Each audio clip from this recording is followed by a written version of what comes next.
Et bonjour tout le monde, bienvenue dans cette petite vidéo. Je vais essayer de garder assez concise pour vous présenter les avancées de GitLab Ultimate et les différentes fonctionnalités donc, autour de la sécurité qu'on vous propose. Je vais dresser le panneau vraiment dans son ensemble, le tableau, pardon, pas le panneau. Et donc on va voir ensemble un petit peu ce qui est à notre disposition. Je prends pour exemple un projet en Node.js que je déploie dans GCP, ça n'a strictement aucune importance pour nous ici. Ce qu'on veut voir, c'est vraiment les fonctionnalités de sécu et ce qu'on peut faire grâce à GitLab Ultimate. Alors, commençons tout de suite depuis mon projet. On va aller regarder un petit peu une merge request que j'ai ici. Hop. Donc ça, c'est ma merge request. Ici, on voit que j'ai pas besoin d'approbation, pas grand chose qui s'est passé. Si on regarde le pipeline, je vais le voir dans un autre onglet. Si j'ai un pipeline basique, je fais un build, je fais un hello world pour la beauté du geste. Je joue mes tests unitaires et c'est tout. D'accord, donc je peux aller voir mes tests ici si j'ai envie, je vois qu'ils passent tous. Je peux aller regarder les différents jobs. Bon, dans le temps, certains ont planté, mais là, les derniers passent. Ok, donc tout va bien. Ici, on n'a pas de problème majeur. Ma pipeline passe. Donc on pourrait tenter de dire, alors je peux éventuellement regarder les changements au niveau du code. Je vois qu'il y a pas mal de choses qui ont changé. On va pas regarder là dans le détail ce qu'il y a, mais il y a un peu de boulot. Et je peux m'estimer heureux avec ce que j'ai ici. Je dis que ma merge request, elle est prête. Et là, je peux merger. Donc je vais enlever le statut draft, pardon, en cliquant ici sur le bouton, qui était marqué là-haut. Hop, je vais vous le remontrer, j'aurais dû aller un peu moins vite, pardon. Hop, voilà, j'étais dans cet état-là. J'avais une merge request qui était dans l'état draft. Et ici, je lui ai dit, j'ai enlevé ce problème-là qui m'empêchait de merger. J'ai dit, c'est bon, je suis ready, donc je suis plus en mode draft. Ça met à jour le nom ici. Donc là, maintenant, je peux bien merger. Ok, super. On peut faire ça, sauf que là, on se doute bien qu'on n'a pas du tout fait de shift left security. On n'est pas du tout au courant de est-ce que mon code il est bien, est-ce qu'il n'est pas bien, est-ce qu'il représente un risque pour mon SI et tout ça. On peut laisser cette responsabilité-là à chaque projet de mettre en place dans son pipeline des scanners de sécurité, auquel cas on va ici build pipeline editor. Ok, hop, je vais aller sur la branche 108 puisque c'est celle-là qui nous intéresse. Hop, ici, et rajouter un template. Vous voyez là dans mon template, j'ai définition d'un workflow, j'ai mon build, j'ai mon composant qui fait le hello là qu'on a vu tout à l'heure, le hello world. Bon, je fais un peu de cache, j'ai défini mes deux stages. Et j'ai défini les tests unitaires ici à la main aussi pour montrer différentes façons de faire. Donc j'intègre les templates de build, mais par contre, moi, j'ai défini mes propres unit tests. Et ici, en termes de sécurité, je pourrais très bien aller chercher mes templates. Security sast.gitlab-ci.yaml. Ok. Et auquel cas, je viens bien intégrer ici un des jobs de sécurité, pardon, ici, security, qui lui-même intègre celui-ci, que je peux aller voir si j'ai envie de voir un petit peu les détails de tout ce qui se fait. Mais donc là, bon, j'ai un template un peu conséquent qui me permet de faire du SAST. C'est super, mais je vais annuler ce que je viens de faire. Hop. Et tout simplement parce que j'ai pas envie de laisser cette responsabilité-là à chacun des projets. D'accord. Ça va bien quand on a un projet, quand on commence à avoir 10, 20, 30, 50 équipes et un multiplicateur de ça qui se compte en centaines ou en milliers de projets, on n'a pas envie de répéter encore et encore les mêmes inclusions de templates. Donc même si les templates nous permettent de factoriser la définition de nos scanners, on veut aussi factoriser un maximum de choses et surtout enforcer certains comportements. On veut s'assurer que tout le monde passe bien à travers nos pipelines de sécurité, que ce soit du scanner statique, de la détection de secrets, de la détection de librairies, de la détection de failles dans des containers, ou encore de la détection de failles dynamiques, donc sur des API ou sur des web apps, faire des attaques live. Et donc c'est ce qu'on va faire là maintenant ensemble. On va aller un petit peu plus loin que simplement inclure ici des templates, et on va le définir à travers des policies. Donc les policies, on peut les définir au niveau du projet, mais on retombe sur la même problématique. Je vais répéter ça autant de fois que j'ai de projets. Donc là, moi, je vais le définir à un niveau supérieur. Je vais le définir directement dans le groupe dans lequel on retrouve tout un tas de projets. Alors hop, on va fermer. J'ai d'autres onglets ouverts. Ici sur mon groupe, on voit que j'ai bon, quelques projets déjà, ok. Plusieurs pages de projets même. Et c'est ici que je vais définir les policies qui vont affirmer, ouais, qui vont définir un comportement que je veux appliquer à tous mes projets. Donc ça se passe dans l'onglet Secure ici et l'entrée Policies. Ok. Ici, je vois que j'ai un ensemble de polices. Alors, on a différents types, hein. On va commencer par s'intéresser au type, qui est cette colonne-là. J'ai soit des policies d'exécution, soit des policies d'approbation. Des policies d'exécution de scanner, des policies d'approbation de merge request et des policies d'exécution de pipeline. On va rentrer dans le détail de chacune d'entre elles. Prenons un exemple avec le scan execution pour commencer. Enforce SAST on all branches. Donc ici, qu'est-ce que je dis? Donc alors soit je lis le résumé, nous on va aller rentrer directement dans l'édition de la police pour l'avoir un peu plus en détail. Ici, j'ai une description, un nom et un état, elle est activée. Je pourrais l'activer, désactiver librement. Mais surtout, j'ai un scope ici. Et mon scope, je vais dire, cette police-là, je veux que tu l'appliques sur tous les projets qui appartiennent à mon compliance framework, sur lesquels j'ai appliqué mon compliance framework démo. Donc là, en l'occurrence, je choisis un seul compliance framework. Si je voulais, je pourrais en appliquer plusieurs. Hein. Non, on va rester là avec un seul qui soit la démo. Je pourrais mettre d'autres scopes, par exemple tous les projets de mon groupe ou tous les projets qui sont dans un autre groupe que j'ai lié. Donc ça me permet vraiment de centraliser la définition de mes règles et de mes policies, de ma réglementation à un seul endroit et puis après l'appliquer de manière transverse sur l'ensemble de la société. Okay. Et ensuite, quelles sont les actions que je veux faire dans cette policies? En l'occurrence, deux actions. Je veux exécuter des scanners SAST et des scanners SAST IAC, donc sur mon code infrastructure as code. Et dans quelles conditions je veux les exécuter à chaque fois qu'il y a un pipeline qui se déclenche sur n'importe quelle branche.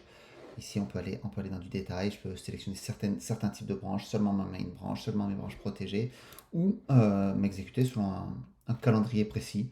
Je veux tous les jours à minuit, là, par exemple, c'est ce que j'ai fait. C'est du cron job, hein, globalement. Et on le voit d'ailleurs apparaître ici. Donc, ceux et celles qui ont fait attention ici, vous voyez qu'au fur et à mesure où je modifie le contenu là, ça m'adapte mon YAML preview, puisque toutes nos policies sont en code et vont être stockées dans un repo de code. Donc on fait bien du policies as code, ce qui nous permet de les versionner, etc., de pouvoir revenir en arrière. C'est extrêmement pratique, c'est ce qu'on fait aujourd'hui, c'est la tendance, hein, j'ai envie de dire, quand on fait de l'IAC, quand on fait du GitOps, quand on fait du code et quand on travaille dans Git, on versionne et on est capable de revenir en arrière et de gérer des changes. Et donc on voit bien ici mon cadence qui est de type schedule et qui est bien une écriture cron job qu'on peut reconnaître. Donc ça, c'est une de mes policies. Si je regarde, j'en ai une deuxième ici qui me dit de faire tourner des security checks. Et en l'occurrence, mes security checks, très complémentaires avec le SAST, hein, c'était pour l'exercice d'en faire deux différentes. Ici, je vais faire tourner du secret detection, de la dependency scanning et du container scanning, dans les mêmes conditions que la précédente. On a également ici une autre exécution, une troisième, qui est le DAST, que je vais appliquer sur un scope différent. Et après, tout le reste est très similaire à ce qu'on vient de voir. Je ne vais pas tourner du SAST, mais du DAST, c'est-à-dire que je vais attaquer une application qui tourne, une web app en l'occurrence, qui tourne. Je vais réellement performer des attaques sur cette application et analyser les retours en fonction de ce que me renverra l'application. Je pourrais détecter des failles de sécurité. Donc là, c'est vraiment de la faille de sécurité. On a très très peu de faux positifs dans ce genre de cas. Quand on fait du SAST, nos concurrents peuvent avoir pas mal de faux positifs et nous on a fait un énorme travail là-dessus grâce à l'acquisition d'Oxide et vous allez voir quels sont les avantages, je vous le montrerai tout à l'heure. Donc traditionnellement, j'ai envie de dire, le SAST peut amener des faux positifs. On a énormément travaillé là-dessus pour en avoir beaucoup moins aujourd'hui dans notre solution. Traditionnellement, le DAST, le Dynamic Application Security Testing, fait beaucoup moins, pour ne pas dire quasiment pas, de faux positifs, puisque c'est vraiment les résultats qu'on reçoit, que recevrait un hacker finalement. Donc voilà nos scan execution. Ensuite, je passe sur les merge request approval policies. J'en ai défini deux différentes. La première qui est, on va l'éditer également. Je veux m'assurer que si jamais je détecte sur un security scan, quel que soit le scanner, des failles de sécurité nouvelles, qui soient de type critique ou autre ou inconnu, alors j'exige, si jamais j'en ai identifié, j'exige qu'il y ait au moins un approuveur Hein, ici, je demande une approbation qui appartienne à un de ces identifiants-là, on va dire, à savoir le groupe, ma security team, ou qui soit du role owner, ou qui soit un de ces users très nommés, très précis. Et ici, j'ai appliqué exactement les mêmes règles que tout à l'heure, ce sera le même scope, et je vais m'exécuter dans les mêmes conditions. Si j'arrive à la toute fin de cette merge request approval policy, ici on voit qu'on peut raffiner un petit peu ce qu'on est capable de faire. Je veux par exemple empêcher qu'un auteur de commit puisse s'auto-approuver. C'est le genre de choses que je peux faire. Encore, je ne vais pas le faire ici dans notre cas, puisque pour une démo, ça me permet d'aller un petit peu plus vite, ça m'évite d'avoir à changer d'utilisateur, donc je m'auto-approuverai tout à l'heure. Ok. De la même manière ici, sur les licences transitives, hop, là cette fois-ci, mon scanner, je ne regarde plus les scanners de sécurité, mais les scanners de licence. Et je vais regarder s'il y a des nouvelles licences détectées. Hein, comme tout à l'heure, hein, j'ai pas envie d'adresser dans la merge request tout l'historique, tout mon legacy. J'ai peut-être des centaines de failles de sécurité et des dizaines de licences qui sont non valides mais qui sont là depuis longtemps. L'idée, c'est pas que le développeur ou la développeuse, lors de sa merge request, ait à le fixer. Hein, il ne fixe que ce qu'il ou elle a amené de nouveau. Donc on évite de dégrader et d'amener une dette supplémentaire. Donc là, j'ai dit n'importe quelle licence qui soit une de celles que j'ai sélectionnées ici et qu'on peut voir là dans mon YAML, hein, qui sont globalement toutes mes licences GPL transitives. Et donc, il pourra avoir un impact sur mon code et sur la licence même de mon code. Et dans ce cas-là, si j'ai une licence qui correspond à un de ces critères, là encore, j'ai demandé une approbation par un utilisateur nommé, donc ma product manager et moi-même. Hop, on va sortir de là. Et enfin, dernier type de licence, c'est dernier type de policies, pardon, c'est les policies de type pipeline execution. Et donc là, les pipeline execution, on va aller regarder la première, la Hello Pep. Alors, pardon, elles sont définies un niveau au-dessus. Donc on va aller regarder un niveau au-dessus et je vais rentrer ici, ça me permettra de l'éditer. Là, ma Hello Pep, je vais lui dire non plus de faire un scanner parmi les scanners fournis par GitLab, non pas de faire un check sur des licences ou des niveaux de sécurité et de failles qui seraient apparus, mais je vais lui demander carrément d'injecter un morceau de pipeline. Et donc là, je lui dis, tu injectes un morceau de pipeline qui vient de ce projet, voilà le fichier de pipeline que je veux que tu injectes, voilà si c'est une branche, un tag, etc.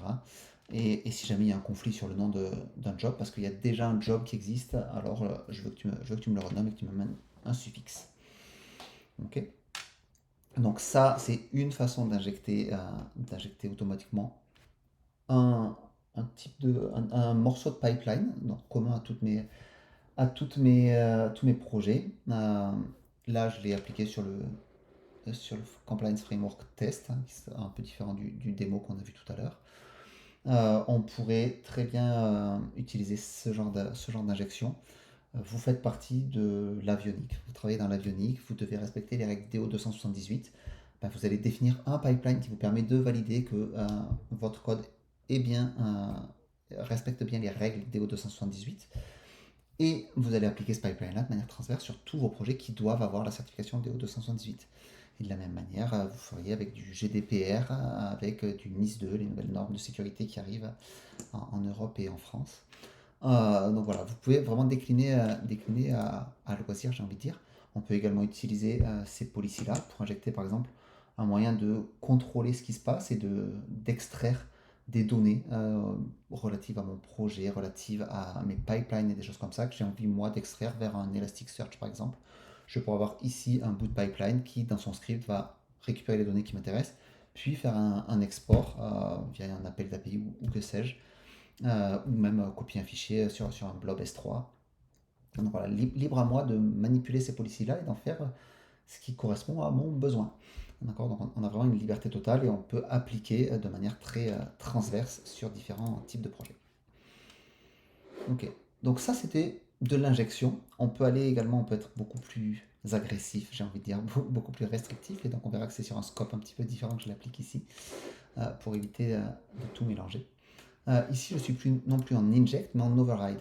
Donc tout le reste est rigoureusement identique à ce qu'on vient de voir, hein. Je choisis un projet, je choisis le fichier que je veux injecter.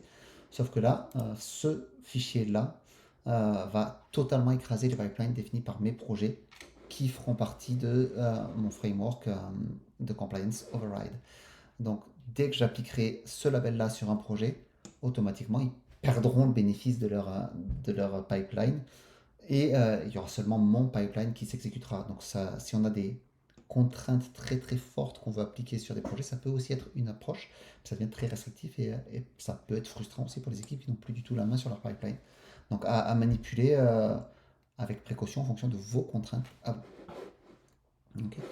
Euh, hop, on va aller regarder, maintenant qu'on a vu un petit peu toutes ces policies, on va aller d'abord regarder notre pipeline où on va appliquer le compliance framework, comme ça on déclenchera directement le pipeline tout à l'heure. Donc ici, je suis dans mon compliance center, hein, toujours ça fait partie de la sécurité, hein, dans mon onglet sécurité, je retrouve mon compliance center. Je peux voir la liste de mes différents frameworks que j'ai définis ici. D'accord. Et si je rentre ici dans la liste des projets, je peux voir et chercher même un projet. Par exemple, on va dire du Node.js, c'est celui-là qui m'intéressera. Et soit j'applique en masse, hein, avec du bulk edit, j'applique ou j'enlève des frameworks. Soit, et c'est ce qu'on va faire ici, je viens appliquer des frameworks spécifiques uniquement pour mon projet. On va dire test, web app et démo. Donc démo, je vous rappelle, c'est là où j'ai les scanners SAST, Secret Detection, Container Scanning et aussi les Merge Cost Approval pour être sûr qu'on n'a pas de nouvelles failles de sécurité, pas de licence GNU GPL. Test, c'était mon injection avec mon petit Hello World là que j'injecte, qui est un bout de pipeline que je vais injecter. Et Web App, c'est mes scanners DAST, que je vais faire tourner uniquement sur les projets qui ont ce label là. Et bah là, en l'occurrence, mon projet, il respecte tout ça. Il fait partie des trois frameworks. Et donc, il va avoir tout ce que je viens de définir qui lui sera injecté automatiquement. Donc, revenons sur notre projet. Hop, ici, on avait vu donc tout à l'heure notre pipeline, hein, avec mon petit composant ici, qui fait donc le Hello World. Et on va aller regarder le dernier pipeline qui s'est exécuté ici. Ok, le build, le hello world et le unit test. D'accord, donc là-dessus tout est exactement tel qu'on l'a défini et tel qu'on l'attendait. Et maintenant que je viens d'appliquer mes policies, si je réexécute un pipeline, voyons comment ça se passe différemment. Voyons quelle différence ça implique, pour dire de manière un peu plus française. Hop, je vais en branche 108, j'exécute mon pipeline. Et voilà l'impact que ont mes policies sur mon pipeline. Je n'ai absolument pas changé mon projet, absolument pas changé mon pipeline. D'accord. Et je vois ici qu'il y a tout un tas de choses qui vont s'exécuter en plus. Donc on retrouve mon build, on retrouve mon hello, et on voit que j'ai un autre hello world qui est celui qu'on a injecté avec le framework test. Donc là, il est suffixé, c'est exactement ce qu'on avait demandé. Donc si je viens regarder ce hello world là, il fait un hello GitLab Lovers avec deux émoticônes propres à ce framework là. Et mon autre hello, donc c'est le même composant, sauf que j'ai pas mis les mêmes paramètres sur mon composant. Et donc lui il fait également un GitLab Lovers, mais un petit peu différent. Okay. Donc ça, il se passe bien ce qu'on attendait. Et une fois que le build aura fini, il est en train de faire un build de container. On voit que j'ai pas mal de choses qui vont se déclencher. Un scan de container, un scan de dépendance, un secret detection, je vais en bas volontairement, mes tests unitaires, et derrière mon scanner SAST. Ici, j'ai pas de scanner SAST IAC puisque j'ai pas de code IAC, il l'a détecté et donc il me déclenche pas de scan IAC, hein, j'ai pas de Terraform, j'ai pas d'Ansible, donc il fait rien qui soit propre à l'IAC. Il me fait le SAST et surtout ici, il m'a fait l'Advanced SAST. Et donc ça, on fera un petit bond en arrière dans quelques minutes pour voir à quel point c'est impactant ça. C'est ce dont je viens de vous parler. L'Advanced SAST, c'est nos scanners avancés pour aller identifier des failles et réduire le nombre de faux positifs. Comment ça travaille? Il faut plutôt l'opposer au SAST pour aller voir la différence.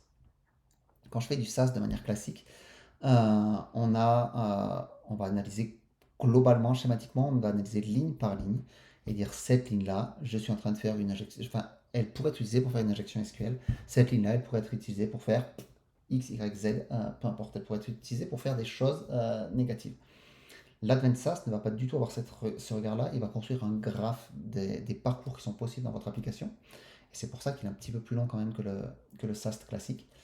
Et une fois qu'il a construit ce graphe-là, il va déterminer, typiquement, si on reprend le cas de l'injection SQL, qui est dans le top 10 OWASP, ma ligne, je lui fais un select étoile from, et là, je lui passe un argument. Donc ça, en soi, c'est une faille SQL, parce que selon le type d'argument, je pourrais mettre select étoile from user, point virgule, drop table, et dans ce cas-là, supprimer une table, c'est typiquement une injection SQL. Sauf que peut-être que dans la méthode qui appelle cette méthode-là où il y a cette ligne-là, j'ai déjà fait ce qu'on appelle du sanitizing. Et donc, je me suis assuré que mon entrée, elle était clean et qu'elle n'allait pas faire justement de drop table, etc., qu'elle respectait bien les standards SQL sans danger. Et auquel cas, du moment que je l'ai déjà sanitisé en amont, j'ai plus de risque sur ma ligne où je fais réellement mon appel SQL. Et c'est ça que va détecter l'Advensa, c'est donc vous n'aurez plus de failles de sécurité qui apparaîtront parce que dans l'ensemble, votre code ne représente plus de danger. Donc si un bout de code n'est pas appelable, il peut être très très dangereux, il peut avoir les pires CVE dessus, s'il n'est jamais appelé, s'il est isolé dans sa méthode qui finalement n'est jamais appelée par aucune autre. Pareil, ça ne représente plus un danger, alors qu'en SaaS classique, ça en aurait représenté un et il aurait fallu trier cette faille de sécurité-là. Donc c'est ça que nous fait l'Advanced SaaS ici. Et donc, hop, maintenant que tous mes scanners ont fini de tourner, si je vais voir ma merge request ici, hop, donc là, on voit déjà le contenu il a légèrement changé depuis tout à l'heure, puisque maintenant on a des approbations qui sont devenues nécessaires. C'est nos merge request approval policies qu'on a mis en place. Et on voit que j'ai un ensemble de widgets ici, puisque j'ai scanné les licences, donc je sais que j'ai pas de nouvelles licences là en l'occurrence, j'ai rien fait sur les licences. J'ai rien changé au niveau des tests, donc je peux toujours aller les voir dans mon pipeline. Depuis tout à l'heure, rien n'a changé. D'accord? J'en ai toujours 9 ici. Et par contre, j'ai des choses nouvelles qui sont apparues au niveau de ma sécurité. Donc là, en termes de SAST, j'ai une medium, une low. Ok, bon, très bien. On peut regarder ici, on va regarder les containers plutôt. Donc j'ai une medium, une low, et sur les containers, j'ai une critique et pas mal de hot qui sont arrivés. Okay, et de la medium, etc. Donc ce qu'on avait dit déjà tout à l'heure en termes de policies, de merge request approval policy, c'est que s'il y a une faille de sécurité critique ou haute ou inconnue, alors je demande l'approbation par une liste qu'on a vue tout à l'heure ensemble. Ici, on voit bien qu'il me faut une validation sur cette policy-là. Et voilà, la liste, alors elle n'est pas totalement exhaustive ici. Quoique peut-être, je ne sais plus, s'ils sont tous là parmi les différents membres que j'ai listés. Si votre groupe est trop grand, on ne montre pas à tout le monde évidemment, c'est ça que je voulais souligner. Et donc on sait qu'une de ces personnes-là doit mettre son approbation. D'accord? Ce qui veut dire que tant que je n'ai pas l'approbation, ici, je ne peux pas merger. Si je fais set auto-merge, il ne fera rien du tout. Il me fera le merge uniquement quand tout a été approuvé. Et on voit bien que ici, le merge est bloqué. Si je mets mon approbation, normalement, voilà, merge ready. Donc on a bien un changement et on est bien prêt à merger. Ok. Et ici, hop, on va déplier. Et ce qu'on peut aller chercher, c'est typiquement sur du container dependency, sur du dependency scanning, ce genre de choses. Ici, je regarde, j'ai la description de ma faille de sécurité, etc. J'ai tous les liens partout, cette faille de sécurité a été déclarée, etc. On voit que bon, celle-là, elle est quand même assez bien documentée. Et surtout, ce qui est très important, hyper intéressant ici, c'est que j'ai pas besoin d'aller passer de plombe ni sur les différents liens qu'ils nous ont proposés, ni sur les release notes de Zlib, puisqu'on voit que c'est Zlib 1.2.12 qui est vulnérable, ni voilà, je peux être hyper efficace, j'ai pas besoin d'aller chercher non plus sur du Stack Overflow, du Google ou autre. J'ai directement la réponse ici. Il faut que je monte ma librairie Zlib en version 1.2.12 R2 pour ne plus avoir cette faille de sécurité. D'accord, donc là, je suis rapide et efficace, j'ai toutes les informations dont j'ai besoin pour être efficace. Et on voit que j'ai finalement un contrôle assez bon. Et en l'occurrence, si je vais regarder ici mon PNRG et mon Open Redirect, c'est bien des bouts de code que j'ai. Je peux aller la regarder dans mon Vulnerable API là, en ligne 71. Cette ligne-là, elle est bien appelée. Et pareil sur mon PNRG, c'est bien des bouts de code que j'ai qui sont appelés. Alors, si on va la regarder, on était en 71 et 94. Ici, là, c'est en 94. c'est une route. Donc là, on voit que je suis sur une route, une API. Ça, c'est bien un weak, un random number faible. Et donc, en effet, ça pose un problème. C'est une route qui est exposée. Donc, en effet, il est bien exploité. Et l'autre, c'était 71 ici. C'est pareil. Hein. Alors, c'est des bouts de code que j'ai générés avec l'IA. Hein. Vous voyez mon prompt ici. Je vais demander de me les insérer volontairement. Donc là, c'est aussi une route qui est exposée. Et cette route-là, je prends un paramètre et je fais un redirect directement sur cette URL-là. Donc n'importe quel pirate qui appelle mon API slash redirect et qui passe en paramètre d'URL son URL à lui, mon petit site pirate.com, il va me rediriger vers cette URL-là. Donc en effet, c'est bel et bien un problème avéré. Et maintenant, on va aller voir qu'est-ce qui se passe si je reviens un petit peu dans le passé et ça va nous permettre de mettre en lumière la différence entre l'Advanced Scan, qui m'a détecté 2 failles medium et low, et mon ancien monde. Donc je vais aller désactiver l'Advanced Scanner. Hop, je vais venir ici. CI/CD. Hop. Hop. Et toi. Hop. Voilà, alors je l'ai positionné la valeur par défaut, il est enabled, hein, donc vous n'avez rien à faire par défaut. Mais moi je suis venu insérer des problèmes volontairement. Alors, hop, je redéclenche branche 108, donc j'ai rien changé, hein. On a juste désactivé le Advanced Scan.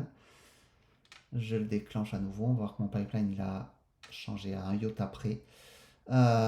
C'est qu'ici, j'ai plus le Advanced Scan, mais je suis passé en SemGrep Scan, SemGrep SAST, pardon. Et donc on va voir les résultats, on va lui laisser le temps de s'exécuter. Pendant ce temps-là, on va aller regarder un petit peu du côté Vulnerability Report, qui donc lui, toujours dans l'onglet Secure, me permet de voir l'état de ma prod. D'accord. Et donc on retrouve toujours les mêmes vulnérabilités que j'avais déjà. Donc on retrouve la même logique. Je peux cliquer sur une vulnérabilité, aller voir comment la résoudre, par exemple sur un container, quelle est la nouvelle version. Et on va aller un petit peu plus loin. On va aller chercher ici les scanners SemGrep, SAST, etc. Je vais filtrer sur mes scanners SAST. Ok. Et ici, si je regarde mon PNRG, là, ma faille CW308 de mémoire, celle-là, je vais rentrer dedans. Ok, donc j'ai différentes explications. Ok, 338, pardon. Donc j'ai différentes explications, pas de problème.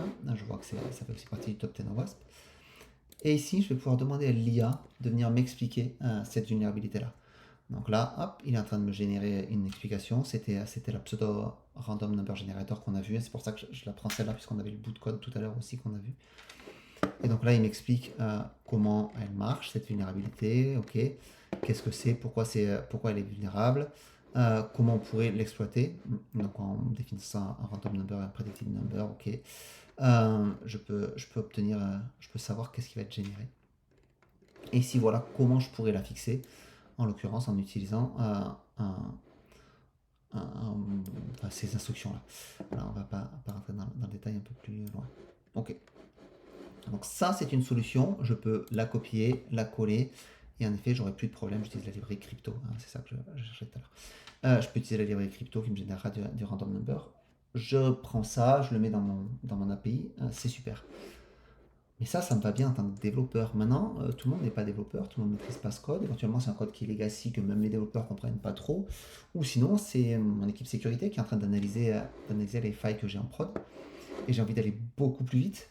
J'ai eu cette explication, je pourrais, on l'a vu ici, je peux éventuellement créer une issue, demander à ce qu'il y ait quelqu'un qui vienne analyser le code. Si je crée l'issue, tout le contenu que j'ai là au-dessus va être repris, copié, collé dans la définition de l'issue. Donc le développeur, il aura tout le contexte dont il a besoin, mais ça reste du boulot, il faut que je l'affecte, ça va partir dans un board qui devra être assigné, etc., etc.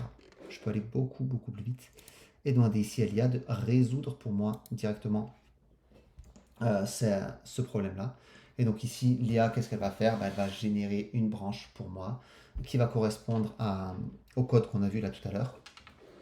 Alors là, en l'occurrence, j'ai déjà une branche ici, donc c'est pour ça qu'il ne l'a pas créé. Mais donc je vais lui demander de créer la branche, il va créer la branche pour moi, il va mettre le code qu'on a vu. Et donc j'aurai plus qu'à signer un reviewer sur cette branche-là. Il va créer automatiquement la merge request pour moi. J'ai vraiment plus qu'à mettre le reviewer. Et automatiquement, on se retrouvera avec quelqu'un qui lit un bout de code plutôt que d'avoir à chercher la solution, à l'implémenter, etc. Donc il valide que le bout de code est correct. Et s'il est correct, il merge. On retombe sur les fenêtres qu'on a déjà vues. Et évidemment, à chaque fois qu'on crée une merge request, même si c'est notre IA qui l'a créé, on déclenche le pipeline qui va à nouveau faire tourner les scanners de sécurité. Donc on s'assure qu'on respecte absolument toutes les règles de notre entreprise. Okay, donc on ne vient pas insérer des nouvelles failles de sécurité à cause d'un bout de code généré. Ok. Et donc maintenant, on va revenir hop, sur notre merge request. Je vous ai dit qu'on faisait un bond dans le passé. Je pense que mon pipeline a fini de s'exécuter. Eh, pas tout à fait. Il en est où? Il est sur la partie Dast. On va lui laisser le temps d'arriver au bout. Alors bah tiens, c'est intéressant, justement le Dast. On va regarder un petit peu les logs du Dast ici. Là, les logs de mon Dast, je vous ai dit, le Dast c'est du Dynamic Application Security Testing. Donc j'ai une application qui tourne, je lui ai fourni l'URL. En l'occurrence, vous la voyez ici. Et que je récupère de manière dynamique dans mon projet. Et ici, maintenant, voilà toutes les attaques qu'il est en train d'exécuter. Donc il m'a fait un sensitive cookie, il m'a fait un missing content type header, etc., etc. Donc toutes ces attaques-là, il fait des attaques, il s'assure si oui ou non il y a tel ou tel type de réponse pour déterminer si oui ou non il y a une faille qui pourrait être exploitée par là. Donc on voit qu'il m'en a fait pas loin de 200 attaques là, un peu plus loin, pardon, on continue. Oui, donc un peu plus de 200 attaques qui ont été performées. Et donc maintenant, il vient me donner le résultat de mon job. Ok. Donc si je reviens en arrière, normalement, il n'a pas tout à fait fini. Il est en train de monter il est en train d'uploader l'artefact. Donc on va voir dans quelques minutes le résultat. Ok, donc là on voit mon job il a fini par uploader, il a fini son upload. Et donc maintenant, si je reviens, je pense par ici, sur ma pipeline, hop, elle devrait être en... elle devrait être en finished. Petit problème de rafraîchissement. On va voir si ça a un impact sur ma merge request. Ok, donc on est bon. C'était juste un problème, voilà. Petit temps de latence sur le refresh. Voilà. Et donc là, j'ai bien ma dernière pipeline qui s'est exécutée. Et on va voir quel impact ça a sur mes différents widgets. Ok. Et donc, dans ma merge request ici, voilà, j'ai mes différents widgets qui viennent de se mettre à jour. Là, ça n'a pas changé, le test summary, ça n'a évidemment pas changé, mais on voit qu'il y a quelques petits changements ici au niveau du critique et des highs, évidemment. Et les différences, elles se tiennent bien évidemment dans le SAST, puisque c'est sur le SAST qu'on a fait une modification, qu'on est passé de l'Advanced SAST au traditional SAST, si je puis dire. Donc ici, j'ai deux failles de sécurité critiques qui ont été détectées ici. Et si l'Advanced SAST ne les a pas détectées, c'est simplement parce qu'elles ne sont pas atteignables. D'accord. Donc, si je vais les regarder ici, elles sont juste pas atteignables ou pas exploitables. Et donc là, en l'occurrence, elles ne sont pas exploitables. D'accord, elles ne représentent pas de danger. Probablement parce que ma route forward ici n'est pas exposée depuis cette page-là. En effet, j'ai plus vraiment de risques, d'accord. Et ces risques-là, Advanced SAST s'est assuré qu'ils n'existaient pas. Donc on voit ici très clairement la différence qu'on a entre l'ancien et le nouveau scanner qui est appliqué donc de manière automatique, sauf si, comme je viens de le faire là, vous le désactivez. Voilà pour les avancées en termes d'IA et de sécurité, enfin de sécurité et d'IA relative à la sécurité. On vient de voir les deux. J'espère que cette vidéo aura été instructive. Et puis n'hésitez pas à me faire signe si vous avez besoin d'en savoir un petit peu plus et je serai ravi de rentrer plus en détail avec vous. Bonne journée à tous.